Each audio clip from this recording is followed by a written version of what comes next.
काय आलं रे नंदी?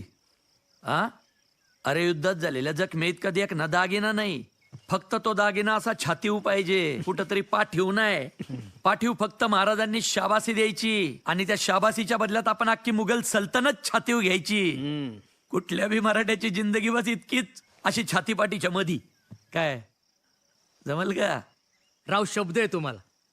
जर का कधी येळच आली तर छातीची चाळण करल, पण पाठीची गाळण नाही उदानारा. बघू हेर खात्यातल्या माणसाला जमतंय का? का नाही जमणार? जमतंय की. बरं वाज झालं कौतुक. बैरजीचा निरोप घेऊन काय आलाय सांगते आधी. रायगडावरनं महाराज इकडेच यायला निघालेत, कुठल्या बी वक्ताला पोचतील. थांब जरा. काय आलं? पोचतील नाही, राज पोचलं. काय? हा राजांच्याच घोड्याच्या टापाचा आवाज आहे. हंसाजी? मालोजी बाबा आवरा. कानालाच ती काढत रे तुझे. हा तर मग काय.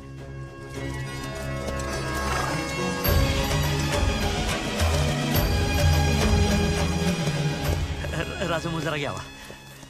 हंसाजी, महाराज इथवर का आले असा प्रश्न नाही पडला तुम्हाला?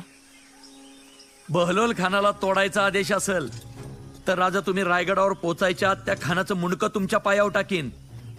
राजा आदेश द्या. हौसाची मोहिते,